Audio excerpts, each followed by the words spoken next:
السلام علیکم ورحمۃ اللہ وبرکاتہ۔ سنیے حضرات، قرآن میں ہے نبی غیب نہیں جانتے، یعنی خود حضور فرما رہے ہیں کہ میں غیب نہیں جانتا۔ یہ دیوبندیوں کا دعویٰ ہے۔ اسی لیے کہتے ہیں کہ انسان جس سے محبت کرتا ہے، اس کی تعریف کرتا ہے، اور جس سے دشمنی رکھتا ہے، بغض رکھتا ہے، حسد رکھتا ہے، اس کی برائی کرتا ہے۔ خیر سنیے قرآن پاک میں کیا ہے۔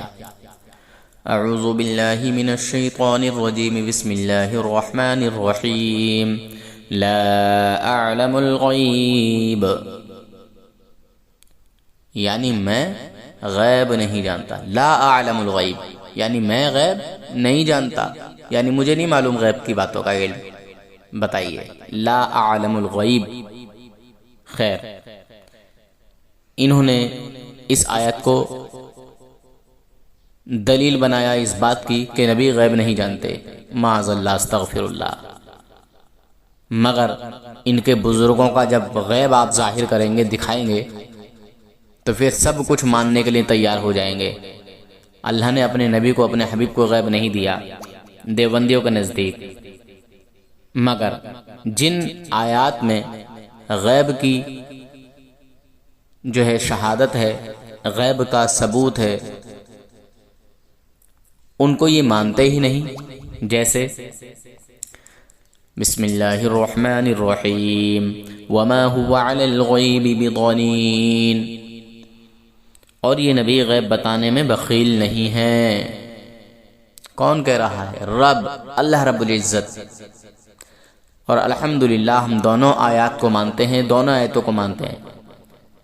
اوپر جو علم غیب کی نفی ہے وہ ذاتی طور پر ہے، کلی طور پر ہے، اور تیسری بات میرے نبی صلی اللہ علیہ وسلم کی عاجزی اور انکساری یہاں جو ہے دی جائے گی، رکھی جائے گی، کیونکہ میرے آقا صلی اللہ علیہ وسلم کو اللہ تبارک و تعالی نے جو ہے ہر چیز سے نوازا ہے۔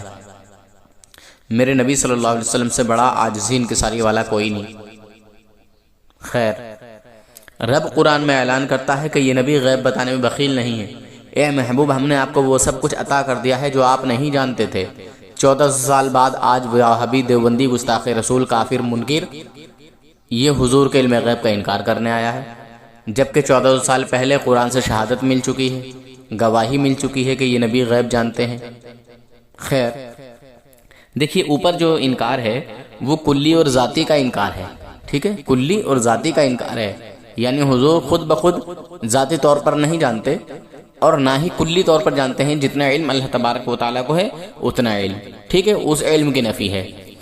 دوسری بات، اگر واقعی حضور کو علم غیب نہیں تو پھر یہاں اللہ تبارک و تعالیٰ کیوں فرما رہا ہے کہ یہ نبی غیب بتانے پر بخیل نہیں ہے، یعنی غیب کی خوب باتیں بتاتے ہیں؟ بتائیے۔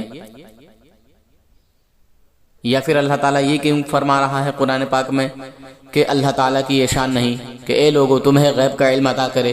ہاں، اس کے لیے اپنے پسندیدہ رسولوں کو چن لیتا ہے، جس کو چاہتا ہے عطا کرتا ہے۔ بتائیے، اللہ تعالیٰ جس کو چاہے عطا کرے، جس کو چاہے نہ کرے، جس کو جس طرح چاہے، جس قدر چاہے اس کو اتنا عطا کرے۔ بتائیے مسلمانوں، آپ بتاؤ، فیصلہ کرو اور اپنے ایمان و عقیدے کا ذرا جائزہ لو کہ آپ کدھر کھڑے ہو۔ آپ ان لوگوں کے ساتھ ہو جو کہتے ہیں کہ نبی صلی اللہ علیہ وسلم غیب نہیں جانتے، یا پھر ان لوگوں کے ساتھ ہو کہ ہاں اللہ تبارک و تعالی نے ہمارے آقا صلی اللہ علیہ وسلم کو غیب کا علم عطا کیا ہے؟ جہاں پر قرآن پاک میں نفی کی آیتیں ہیں وہ کلی طور پر اور ذاتی طور پر ہیں، ٹھیک ہے، نہ کہ عطائی طور پر۔ ٹھیک، عطائی طور پر کوئی نفی نہیں۔ یہاں تک کہ دیوبندی بھی اس بات کو اقرار کر چکے ہیں، مان چکے ہیں، مگر کچھ مزور، کچھ ہٹ دھرم لوگ ایسے ملیں گے کہ وہ کہیں گے نہیں نہیں نہیں، نبی غیب نہیں جانتے، نہیں نہیں، غیب جانتے ہی نہیں، اور وہ پڑھیں گے لا اعلم الغیب، لا اعلم الغیب، نبی غیب نہیں جانتے، خود کہہ رہے ہیں حضور کہ میں غیب نہیں جانتا۔ بے بدبخت،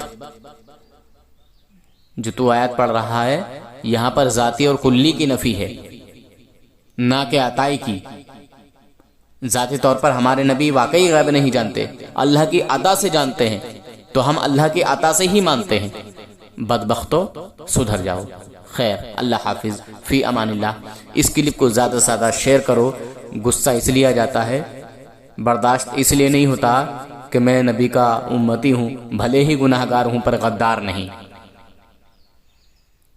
اس لیے اپنے نبی کی شان میں کچھ بھی چھوٹی سی بات بھی جو ہے برداشت نہیں. اور مجھے امید ہے کہ جو بھی اہل ایمان ہوگا، جو بھی مسلمان ہوگا، اس کو بھی نہیں ہوگی. وہ بھی شاید میری طرح غصہ کر جائے. اور غصہ آنا رسول پاک کی کسی بھی چھوٹی سے چھوٹی توہین پر یہ ایمان کی پہچان ہے، یہ ایمان زندہ رہنے کی پہچان ہے. جس کو حضور کی شان میں توہین سننے پر غصہ نہ آئے، سمجھ لو کہ وہ مر گیا انسان. وہ انسان مر گیا، زندہ نہیں ہے، مردہ قوم. جیسے کہ کسی سکھ انسان نے کہا تھا نا کہ یہ مسلمان لوگ مردہ قوم ہیں، مر چکے ہیں. تو واقعی صحیح بات ہے. جن کے دلوں میں حضور کی محبت نہیں، وہ مر چکے ہیں. صحیح بات ہے. اور آج کل زیادہ تعداد انہی لوگوں کی ہے، مر چکے ہیں. زندہ دل لوگ بہت کم ہی بچے ہوئے ہیں. اور کہتے ہیں نا کہ ہماری تعداد بڑھ رہی ہے، تو واقعی مردہ قوم کی تعداد بڑھ رہی ہے. خیر، اللہ حافظ، فی امان اللہ. کچھ زیادہ ہی ٹائم لگ گیا، میں اتنا نہیں کچھ سوچ رہا تھا، پر زیادہ وقت ہو گیا. اللہ حافظ. جو بھائی نئے ہیں اس چینل پر ضرور سبسکرائب کر لیں اور ویڈیو کو زیادہ سے زیادہ شیئر کر لیں.